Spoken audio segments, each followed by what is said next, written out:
से चल के हमारे बीच करीब करीब 400-500 किलोमीटर का सफर तय करके आए। देखो पसीने में तरबतर है और बाबा साहब की मुहिम में शामिल हुए। श्याम जी पहले अपना एक बार पूरा इंट्रोडक्शन दे दीजिए। देखिए, मेरा नाम श्याम भंडारी है। हाँ। बाबा साहब का अनुयायी हूँ और भारत का रहने वाला हूँ, भारत से आया हूँ जी। राजस्थान से चल के आए थे दूर से, आज दिल्ली के जंतर मंतर में क्या कहना चाहते हैं जंतर मंतर की जमीन पे से? देखिए, यहाँ मेरा ये लगभग 35वां आंदोलन होगा जिसमें हाँ। मेरी उपस्थिति है। हाँ। पहले भी हमने यूथ फॉर बुद्धिस्ट इंडिया में के माध्यम से शांति स्वरूप जी के या बहुत सारे आंदोलन हम यहाँ किए हैं। परिणाम भी देखा है, 2 अप्रैल का भी देखा है, बहुत सारी चीज़ों को हमने यहाँ देखा है। आज इस क्रांतिकारी धरती से हाँ। एक मैसेज देना चाहता हूँ कि ये आपातकालीन स्थिति है। भोले भाले समाज के लोगों, शोषित वर्ग के लोगों, आप सबको अपने बच्चों के अधिकारों के लिए, इस संविधान को बचाने के लिए और अपने बच्चों को गुलामी से बचाने के लिए आपको अब अपना व्यक्तिगत स्वार्थ छोड़ना पड़ेगा। आपको व्यक्तिगत स्वार्थ छोड़ करना एकजुट होना पड़ेगा और उस दिशा में बढ़ना पड़ेगा जिसमें पूरे समाज का भला हो सके, बल्कि ना कि आपके परिवार का, अपने बेटे का भला हो सके। श्याम जी, देखे जाए जिस तरीके से बाबा साहब की मूर्ति रातों रात के अंधेरे में हटा दी गई इन मनुवादियों द्वारा और किसी को कानो कान खबर नहीं हुई, और अब कानो कान खबर हुई है तो अब इतना जन आक्रोश आंदोलन हो रहा है। क्या लगता है सरकार की मंशा क्या कहती है और आपका क्या अनुमान है कि मूर्ति द्वारा स्थापित हो पाएगी?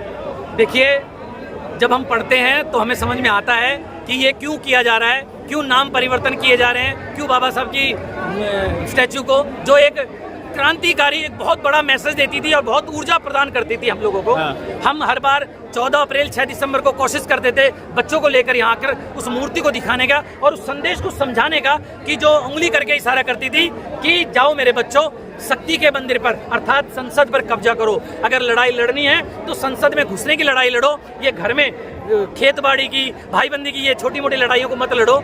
ये संदेश बाबा साहब की उस मूर्ति में था और उस मूर्ति ने इस देश के अंदर कई करोड़ों लोगों के जहन में, दिमाग में राजनीति पैदा की और उसका नतीजा ये निकला कि हमने यूपी में सरकार बनाई, हमने सत्ता में हासिल अपने हिस्सेदारी को मनाया, हमने उसका मजा लिया, उसके साथ साथ उस संसाधनों पर बैठकर अपना समाज का सबसे ज़्यादा भला किया। हमारे लोगों को वो उच्च शिक्षा के संसाधन फ्री में उपलब्ध कराए जिनको कोई सोच नहीं सकता था।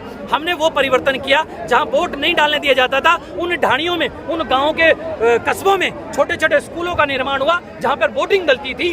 क्योंकि लगभग मैं ये मानता हूँ कि बहन जी के शासनकाल में लगभग 5500 से ज़्यादा स्कूलें यूपी में बनी। वो क्यों बनी? क्योंकि पहले ये डर था कि वोट नहीं डालने देंगे, क्योंकि स्कूल में वोट डालेंगे।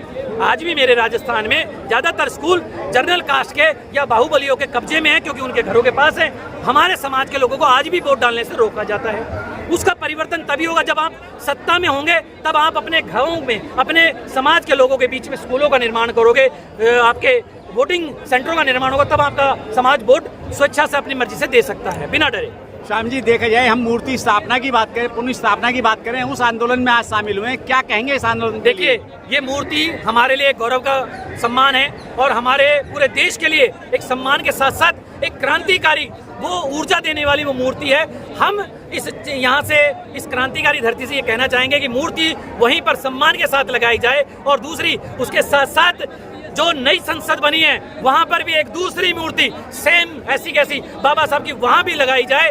क्यों? क्योंकि ये मूर्ति हमें प्रेरणा देती है, हमारे बच्चों को समझाने का हम प्रयास करते हैं। और अब अगर वो मूर्ति हटा देंगे और कल के टाइम में वहाँ कुछ और प्रोजेक्ट पास करके वहाँ पर कुछ और बना देंगे तो हम अपने बच्चों को वो कौन सी जगह दिखाएंगे? हम कहाँ दिखाएंगे? जब मैं ये कहूँगा कि अगर ऐसा दम है तो आप, मोदी सरकार दम है तो राजघाट में वो गांधी की समाधि को हटा के दिखा दे, क्योंकि वो चाहते हैं कि गांधी को लोग पूजें। सरकार गांधी को पूजवाना चाहती है लेकिन लोग नहीं पूजना चाहते, लोग बाबा साहब को पूजना चाहते हैं। सरकार लगातार षड्यंत्र कर रही है कि बाबा साहब से दूर जाएं, क्योंकि बाबा साहब को जानेगा, पढ़ेगा तो अपने हक अधिकार की आवाज उठाएगा, आंदोलन करेगा, अपने बच्चों के लिए लड़ेगा। ये क्रांतिकारी जो धरती है, यहाँ से ये जो मूर्ति ज्यादा दूर तो नहीं रही लेकिन षड्यंत्र करके हटाई गई है, ये पूर्ण रूप से गलत फैसला है। और आज हजारों लोग यहाँ पर जो मौजूद हैं ये संदेश दे रहे हैं कि ये बर्दाश्त नहीं होगा, मूर्ति तो इनको लगानी पड़ेगी। नहीं तो मैं आपके चैनल के माध्यम से सबसे कहना चाहता हूँ कि बांग्लादेश कोई ज्यादा दूर थोड़ी है। अरे शेख हसीना भाग सकती है तो मोदी भी भाग सकता है। एक बार कमर तो कस लो, 21 तारीख का आंदोलन की तैयारी कर लो और आ जाओ एक साथ। अगर आप यहाँ दिल्ली में कब्जा कर लोगे तो निश्चित रूप से ये सरकार झुकेगी और आपकी हर बात मानेगी और आगे से इससे आगे भी आरक्षण विरोधी या संविधान विरोधी कोई फैसला आपके खिलाफ नहीं आएगा। लेकिन एकजुट होने की जरूरत है।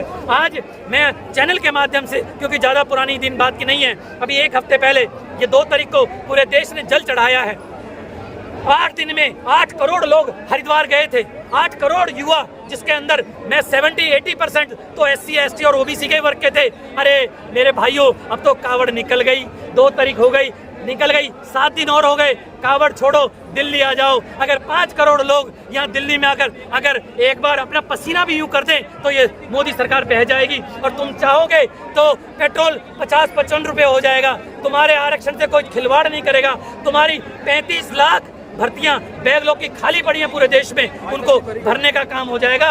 लेकिन आपको अब आना पड़ेगा, क्योंकि ये विकट स्थिति है, ये आपातकालीन समय है। आपको सारे मतभेद भुलाकर, व्यक्तिगत स्वार्थ छोड़कर आपको आना पड़ेगा। और आपके चैनल के माध्यम से एक विरोध बता रहा हूँ, जता रहा हूँ उन इंडिया गठबंधन को वोट दिलाने वाले नमक हरामों, गद्दारों। अरे अपने आकाओं को कहाँ गए वो? कहीं इटली तो छुट्टी मनाने नहीं गए, कहीं गोबर खाकर अंदर तो नहीं पड़े हैं, कहीं रीढ़ की हड्डी टूट तो नहीं गई है। जो लाल किताब नाम के संविधान को लहरा रहे थे, बाबा साहब की फोटो दिखा रहे थे चुनाव में, सिर्फ वोट लिया। लेकिन आज जरूरत है, आज कहाँ है? आज मुंह में दही जमा के बैठे हैं, आज गायब हैं। मैं चैनल के माध्यम से सख्त विरोध जता रहा हूं कि उन लोगों पे जिन्होंने इंडिया गठबंधन को वोट दिलवाया था और आज वो लोग अपने आकाओं के यहाँ बुलाने में नहीं ला पा रहे हैं, ना उनका मुंह खुलवा रहे हैं। तो मेरा समाज ये बात ध्यान रखे कि आगे से गुमराह नहीं होना है, हमें अपने बच्चों के अधिकारों के लिए आगे बढ़ना है। श्याम भंडारी जी, एक तरफ भाजपा जो है नाथूराम गोडसे हेगड़ेवार को जो है सिलेबस के माध्यम से उनका इतिहास पढ़ाना चाहती है, लेकिन भारतीय संविधान को निस्तेज नाबूद कराना चाहती है, इसमें भी कुछ कहेंगे? बिल्कुल कहेंगे। ये देश बुद्ध का है, बुद्ध का था। बीच में धीरे धीरे जो ही चालाक किस्म के लोग, वही एंटीनाधारी लोग, उन्होंने जितने हमारे मंदिर थे उन पे सब पे कब्जा करके बुद्ध की मूर्तियों को, कोई तिरुपति की, कोई माता की, कोई फला की, कोई है ना, पता नहीं किस किस की मूर्तियां बनाकर पुजवा दिया। आज उन्होंने कब्जा कर लिया और आज बुद्ध को यहाँ से ज्यादा दूसरे देश मान रहे हैं। जापान के कॉन्स्टिट्यूशन की पहली लाइन है बुद्धम शरणम गच्छामि। आप सोचिए, ये लोग अब बाबा साहब के साथ हमें जो ऊर्जा देने वाले जो लोग हैं, महापुरुष हैं, चाहे ज्योतिबा फूले हो, चाहे बाबा साहब हो, चाहे पेरियार जी हो, चाहे साहू जी महाराज हो, इन सबको दूर करने के लिए ये लोग षड्यंत्र कर रहे हैं। लेकिन मैं कहूँगा कि ये कामयाब नहीं होंगे, अब ये आंधी रुकेगी नहीं। और इस तालिबानी सरकार, ये जो तानाशाही सरकार है, इनसे एक अंतिम चेतावनी है, या तो आप रुक जाइए, नहीं तो ये देश कई टुकड़ों में टूटेगा और ये देश गृह युद्ध की तरफ बढ़ रहा है और ये बढ़ाने वाले यही लोग हैं जो सत्ता में बैठे हैं। आखिर में चलते चलते इस देश के युवाओं से भी कुछ संदेश है आपके पास? देखिए, मेरा अंतिम संदेश युवाओं को एक ही है कि मेरे युवा साथियों, आप आपके समाज के, आपके घर की मेन रीड हो, आप अपने घर की जान हो, अपने आप को उस तरह से बनाओ कि आप इस देश के, इस घर के, अपने समाज के काम आ सको। नशे से दूर रहे, अच्छी से अच्छी पढ़ाई करें। अगर पढ़ने का समय है तो पहले पढ़ाई का काम करें। आंदोलन का काम एक अलग विषय होता है, वोट का टाइम अलग होता है, लेकिन अपने आप को कानूनी उलझनों से दूर रखें। अपने आप को उस तरह से मुकाम में हासिल करिए कि आपके बच्चे, आपके माँ बाप गरीबी में ना रहें। गरीब घर में पैदा हुए, ये हमारे बस में नहीं था, लेकिन गरीब घर में मरेंगे नहीं, ये हमारे बस में है। हम शोषित समाज में पैदा हुए, ये हमारे बस में नहीं था, लेकिन हम शोषण में मरे, ये हमारे बस में नहीं है। तो हम इसको पूरा करेंगे कि हम शोषण में ना मरे। दूसरी बात है, हम अपने युवाओं को एक ही बात कहेंगे, गुमराह मत होइए। आपके जय भीम कहने वाले बहुत सारे लोग आएंगे। आपके भविष्य को अगर कोई बर्बाद कर रहा है तो पहले सोचो समझो, उसके बाद कदम उठाओ कि कहाँ जाना है, कहाँ नहीं जाना है। मैंने इस 10 साल के पीरियड में बहुत सारे युवाओं पर केस होकर उनको बर्बाद होते देखा है। मैं बड़ा डरता हूँ। अभी 2 अप्रैल 2018 का जो जिक्र आता है तो 13 भाइयों को खोया था, हमने युवाओं को खोया था। अभी 21 अगस्त आ रहा है, मुझे पता है 13 से बात नहीं बनेगी, हो सकता है 26 हो सकता है 39 हो सकता है 52 भाइयों को हमें खोना पड़े। लेकिन आपको सावधान रहना पड़ेगा, क्योंकि षड्यंत्रकारी चालाक किस्म के लोग, आपको दमन करने वाले लोग उन आपके बीच में घुसेंगे और वो निश्चित रूप से इस 21 तारीख के आंदोलन को खराब करेंगे। हमारी कुर्बानियां होंगी तो बड़ा समझ के समझदारी करके अपने आप को कामयाब करो और अपने आप को गुलामी से हटाओ। दूसरा, युवाओं से एक हाथ जोड़ के विनती है कि नेताओं की सेल्फी लगाने से या नेताओं की वाहवाही करने से, नेताओं की पोस्ट डालने से आपका भला नहीं होगा। आपका भला आपके पढ़ने से, आपके रोजगार करने से, आपके अच्छे सोचने से, आपके माँ बापों की सेवा करने से होगा। आपको मेरी बहुत बहुत मंगल कामनाएं।